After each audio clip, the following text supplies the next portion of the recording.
Não, essa empresa ela tem que encontrar uma maneira de se reestruturar. Então ela vai chegar para os credores e vai falar assim, ó... Devo, não nego, pagarei quanto puder. Aquilo que eu te devia em, sei lá, 1 ano, eu vou ter que te pagar em 6, 7. Aí fica a briga entre os credores. Isso tem a ver com o que ocorreu nos anos 80 com a gente aqui como país. Você tem uma dívida e você chega pro credor e fala, ó, eu tenho que te pagar tanto nos próximos 6 meses, me dá aí 5 anos. Aí ele vai falar, não, tudo bem, eu te dou 5 anos, mas você tem que fazer o que eu te falar, para você poder pagar. É isso que a recuperação judicial faz. Ela entra na empresa e fala, agora nós não vamos fazer como vocês fazem. Entendi. Por que que isso ocorre? Né? Isso não ocorre só porque os empresários são gananciosos, faz parte de um sistema que é curto prazista. Você chega para a empresa, você fala assim, você tem que me dar retorno em 3 meses, você tem que me dar retorno em poucos anos. Aí, algumas exceções, aí eu estou falando do caso norte-americano, esse exemplo lá, nos Estados Unidos você tem empresas enormes que não dão lucro há anos. E o mercado de capitais valoriza muito essas empresas porque é promessa de pagamento. A própria Google foi isso, né, durante anos, não sei se já deve estar... Não, Google, você tem a própria, se eu não me engano, não sei se foi a SpaceX, a Tesla pode também, ser, durante... A gente defende isso, você precisa entender o poder das finanças, desaparelhar as finanças brasileiras. Finanças, o que é? O que você chama de finanças? Finança é a capacidade que você tem de gerar crédito e direcionar a antecipação de recursos que as pessoas não têm para que elas possam perseguir seus sonhos. Entendi. Para que você possa construir organizações que hoje não dão lucro, elas não existem. E a pessoa não tem dinheiro, ela não nasceu numa família rica, mas ela tem uma ideia, ela tem uma capacidade de gerar aquilo. Aí, se você tem um sistema financeiro profundo, ele chega para você e fala assim, olha, eu vou te financiar, essa ideia é incerta, mas eu acho que você vai conseguir. Entendi. E eu vou te dar dinheiro o quanto você precisar até essa ideia, né, ser viabilizada. Quanto mais estreito é o sistema financeiro, menos você consegue dar oportunidade a esse conjunto de pessoas, desde do adolescente que está no Morro do Alemão e tem uma ideia de um negócio que ele quer produzir, até a pessoa rica, né, que nasceu, né, em berço esplêndido e quer financiar o seu empreendimento, por exemplo. Então o sistema financeiro profundo ele é uma máquina fenomenal de viabilização, desde o empreendedorismo. Eu não sou um economista que acha que empreendedorismo é uma coisa, né, inútil, ao contrário. A gente precisa de empresários que sejam visionários. E aqui vem, né, a grande dificuldade. Como que você estrutura as finanças de um país, o sistema financeiro, para não forçar os empresários a ter aquele horizonte curto de lucro? Entendi. Vamos pegar aqui o caso das lojas americanas. O que aconteceu? Dá o contexto. Essencialmente, bilhões, né, 20 bilhões. 20 bilhões de rombo? 0,2% do PIB em uma empresa. Como que chega agora? Então, esse é um exemplo... Ninguém estava falando sobre isso? Não. Ninguém sabia? Não. Caramba. Bom, tá. A gente vai descobrir em breve se alguém sabia. Daqui a pouco a gente sabe. Mas assim, é no mínimo curioso que o Sérgio Rial, que havia sido indicado para ser presidente da empresa, em 10 dias ele descobriu um negócio. Exato. Então assim, se em 10 dias ele descobriu algo que a auditoria não descobriu e tal... Muito estranho. Mas o que essa história mostra é que a organização, por exemplo, se ela for nesse esquema financiarizado, ela obriga o empresário a ter que ter um ganho de curto prazo. Como que ele faz isso? Ele, por exemplo, pode fazer o que a Americanas fez, que é esconder uma parte do dinheiro. Então, só para explicar, as lojas americanas pegavam um empréstimo com o banco para pagar os fornecedores, né? Porque ela não produz nada, ela só pega, né, o produto e põe na loja e vende. E esse empréstimo tinha um juro. Só que em vez dela colocar na conta bancos, ela colocava na conta fornecedor. Como se ela houvesse pago o fornecedor. Então ela põe só o valor que foi o valor da compra. Certo. Então assim, ela comprou lá R$1 milhão, sei lá, de um salgadinho qualquer que ela vende lá. Gastou R$1 milhão e pagou pro cara. Só que ela pegou o dinheiro com o banco. Ela pegou 1 milhão para cobrir Pegou isso. 1 milhão, pagou o fornecedor. Certo. Então ela está devendo o juro pro banco. Certo. Então em vez dela colocar esse 1 milhão na conta bancos, ela colocou 1 milhão na conta fornecedor. E não pôs os juros. Então esses juros foram acumulando e bateram 20 bi. Isso é o que eu sei até agora. Tá. E esse é um dos problemas de quando as fraudes ocorrem no setor privado. Você só sabe quando a empresa pede recuperação judicial e aí, né, entra as autoridades lá para ver o que está acontecendo. Porque antes disso você não tem, né, conhecimento do que está acontecendo. Se isso aconteceu, você vai olhar então, por exemplo, a estratégia de distribuição de dividendos da empresa. Eles continuaram dividindo, os três mesmo tendo... Continuaram. Os três líderes ali, né, o Marcel Telles, o Jorge Paulo Lemann e o Beto Sicupira, se eu não me engano, se a conta que alguns fizeram, é que eles extraíram 300 milhões de reais em dividendos em poucos anos. E não pagavam os juros. E não pagavam os juros. Então esse troço foi crescendo enquanto eles estavam lá retirando dinheiro de caixa e pagando dividendos para os acionistas. Ora, se uma lógica como essa se torna regra numa das maiores empresas do país, num espaço que é um camarote do mercado financeiro chamado Novo Mercado, que em tese você tem regras claras de contabilidade, é super seguro, tem uma credibilidade, se obriga a empresa a fazer uma auditoria rigorosa das contas, auditoria externa. Teve tudo isso? Teve. A PricewaterhouseCoopers, que é a empresa de auditoria. E essa é a pergunta, como que ninguém viu?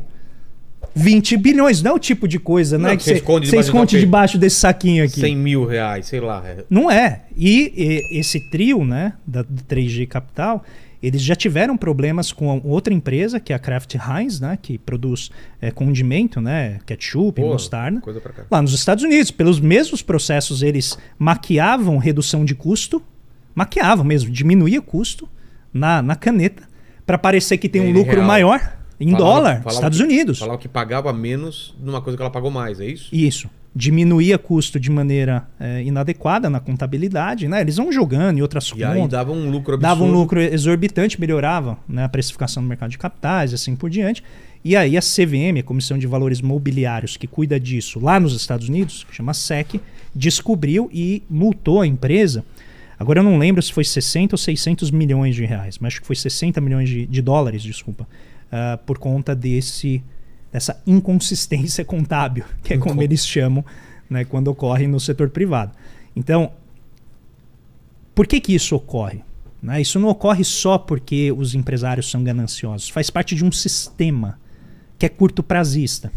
Você chega para a empresa, você fala assim, você tem que me dar retorno em 3 meses, você tem que me dar retorno em poucos anos. Aí, algumas exceções, aí eu estou falando do caso norte-americano, esse exemplo lá, nos Estados Unidos você tem empresas enormes que não dão lucro há anos. E o mercado de capitais valoriza muito essas empresas porque é promessa de pagamento. A própria Google foi isso, né, durante anos. Não sei se já deve estar... Não, Google, você tem a própria, se eu não me engano, não sei se foi a SpaceX... A Tesla também, durante muitos anos não deu lucro. E tudo bem, faz parte do jogo, é assim mesmo, porque ela está prometendo, né, entregar algo muito poupudo lá na frente, é a dinâmica do mercado. No caso das americanas, não. Não é uma tecnologia nova. É um serviço. Eles pegaram dinheiro, 2,5 bilhões do BNDES para digitalizar as operações deles. Ou seja, pegaram dinheiro público, pegaram dinheiro de vários bancos, eram meio que uma coqueluche do mercado financeiro. Você tinha fundos imobiliários, o fundo de debentures do Nubank que tinha investido lá. Então você tinha um monte de pequenos investidores colocando dinheiro de poupança ali e de repente que os caras veem uma fraude monumental que derruba, sei lá, em mais de 90% o preço das ações e não sabe-se agora se a empresa vai se recuperar. Entendeu? E aí inicia todo o jogo ali, eles foram até o judiciário, pediram para bloquear os recursos da empresa, porque os credores vão correndo, né? Claro. Pedir para sacar logo esse dinheiro. E aí descobriram que o juiz tinha alguma relação indireta com um dos sócios. Pô. E aí o pessoal nos Estados Unidos falou, não, vamos trazer esse negócio para cá, porque eu não confio na justiça americana, brasileira. Então vamos trazer esse negócio aqui para os Estados Unidos, porque aqui eu sei que eu vou ter um julgamento mais imparcial. Eles vão tentar. Né? Porque, pelo que eu estou entendendo, é uma multinacional, ela tem aí braços em diferentes países. Mas a parte jurídica eu não conheço muito. E aí, esse é o sistema, que é um sistema que a gente chama de extrativista. Mas aí a Americanas ou uma empresa fala, tem um rombo de 20 bilhões. Então, fica por isso mesmo? Não, essa empresa ela tem que encontrar uma maneira de se reestruturar. Então ela vai chegar para os credores e vai falar assim, devo, não nego, pagarei quanto puder. Aquilo que eu te devia em, sei lá, 1 ano, eu vou ter que te pagar em 6, 7. Aí fica a briga entre os credores. Isso tem a ver com o que ocorreu nos anos 80 com a gente aqui como país. Você tem uma dívida, aí você chega para o credor e fala, eu tenho que te pagar tanto nos próximos 6 meses, me dá aí 5 anos. Aí ele vai falar, não, tudo bem, eu te dou 5 anos, mas você tem que fazer o que eu te falar. para você poder pagar. É isso que a recuperação judicial faz. Ela entra na empresa e fala, agora nós não vamos fazer como vocês fazem. Entendi. Nós vamos reestruturar a dívida, vamos colocar a empresa de pé de novo, possivelmente vai ter que pegar crédito para poder viabilizar a atividade e poder pagar os credores ao longo de vamos dizer, um prazo mais extenso de pagamentos. E isso não é trivial de fazer. E aqui vem, então, a dinâmica de gestão empresarial do trio ali. Eu lembro, quando eu estava na faculdade, eu tinha um amigo que trabalhava na Ambev. Né? Agora eu estou tentando lembrar, já era Ambev. Era no início dos anos 2000, já era Ambev. E era uma, assim, frequentemente eu ligava para ele, domingo, à tarde, ele estava lá trabalhando. Porque é resultado. A Ambev te traz boas lembranças, Lene? Maravilhosas. Tinha uma produtora que a gente prestava basicamente serviço para Ambev. Ambev, Nossa, cara, era domingo a gente trabalhando, sangue nos sábado olhos, trabalhando. Aí ligava, Lene, ferrou, aparece para... Putz, era uma coisa absurda. Isso começo dos anos 2000, né?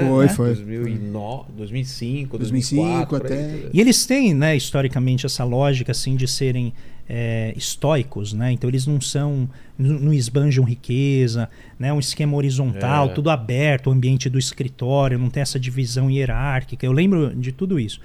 E hoje o que tem aparecido é que é uma lógica meio incrivelmente agressiva de usar a contabilidade para poder obter resultados rapidamente. Então você tem que mostrar para o mercado que você está continuamente produzindo resultados. Só que se você está num setor ainda que ela tem um poder enorme, uma empresa, claro. né, 1.800 lojas, sei lá, 40 mil funcionários. Impressiona, né, o tamanho. Mas tem também um limite, né, do que você pode fazer. E aí chega uma hora que os resultados não aparecem com o mesmo rigor.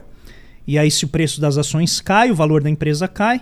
E aquela dívida que estava boa, de repente fica muito elevada, porque o valor da empresa caiu. Se não me engano, foi da Volks, né, que também burlou um teste com escapamento, alguma coisa para poder passar no teste. Não é? Foi a Volks? Não foi? A Volks, se eu não me engano, foi a Volks, mas acho que teve outras empresas europeias que fizeram isso. De emissão. Ela tinha um dispositivo de inteligência, não sei se era inteligência artificial, que reconhecia quando havia monitoramento do motor para mudar a composição do combustível e parecer mais ambientalmente responsável. Então, e foram multados, foi uma multa absurda, né? Sim, então, e esse é o tipo de corrupção industrial, porque, né, afeta uma quantidade enorme de pessoas. Para poder ganhar e a empresa parecer muito mais saudável do que ela é. Exatamente.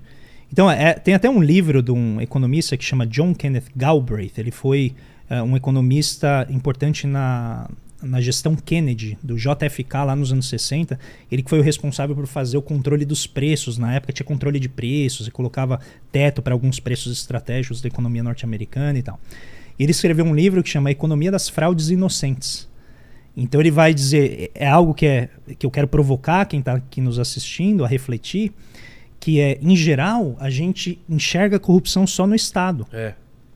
Que não tem problema, tem corrupção no Estado e precisa ser combatida, isso não é, né, algo defensável nem nada. Mas e a corrupção que ocorre no setor privado? Em geral, se imagina que essa corrupção ela afeta só as pessoas envolvidas, por exemplo, os acionistas, e não é, né? A gente está falando aqui potencialmente de 40 mil pessoas que podem perder seus empregos. A gente está falando de uma rede de fornecedores. Imagina, você não adoraria fornecer para uma empresa como a Lojas Americanas? Claro. Né? Imagina se ter demanda contínua para 1.800 lojas. Eu já cheguei a ter uma empresa, um amigo meu produzia caldinho nessas sopinhas. Sei. E aí um dia ele conseguiu uma reunião com a Viena. Aí eu falei, pô, fantástico, né? Era novinho ainda, não entendia nada. Falei, fantástico, a gente vai vender e vai colocar o preço lá em cima, né? Falou, cara, Viena? A maior rede de restaurantes que tem, eles colocam o preço lá embaixo e te pagam em 90 dias. E você dá graças a Deus que você vai fornecer. Começou a pagar em 30, depois foi para 60, foi para 90, depois que eram 120 dias. Você trabalhava agora para receber 4 meses depois. Mano, e dane-se. Não, porque eles têm um poder monumental. Claro. Então você chega lá, você fala assim, não, eu tô negociando de igual para igual aqui, mas nem a pau. Todo ano era um desespero, porque no começo do ano tinha leilão. Nossa. Tipo, 5 produtoras se degladiando Pra quem tivesse o menor preço, eu pegava, cara. Pra conseguir o menor preço e pagamento em 120 exato, dias. Cara, meu Deus do céu. E essa estrutura de oligopólio, de grandes corporações, não é de igual para igual. Claro que não. Você é obrigado a jogar as Exato. regras, Com as regras. E você dá graças a Deus você conseguiu aquele contrato. Senão, né? Porque ele vai te gerar. Eles sabem o tamanho que Exato. de grana, né? Exato. Então essa estrutura, que acho que no caso das americanas, aparecia como uma estrutura muito agressiva, né, de usar o balanço para gerar resultados bonitos que o mercado ia gostar, e com isso você gera aquele ciclo positivo. Aumenta o valor da empresa, se aumenta o valor da empresa, a dívida dela relativamente ao valor diminui, então ela tem mais espaço para se endividar, ela se endivida mais, consegue crescer mais, e isso vai gerando esse ciclo de crescimento da empresa. O que é, em geral, em condições normais de temperatura e pressão, fantástico. Né, o que grandes empresas tentam fazer, ganhar espaço no mercado e apostar em si mesma. Né? Você tomar dinheiro emprestado é uma aposta no valor que você vai gerar no futuro, sendo grande o suficiente para você pagar o juro daquela dívida e ainda sobrar algo, né, para você. O problema é que se isso é feito de forma fraudulenta, né, como tudo indica que foi feito, eu não quero aqui cravar que foi fraudulenta, mas os indícios são muito fortes, você está roubando no jogo. Né? Você está roubando no jogo.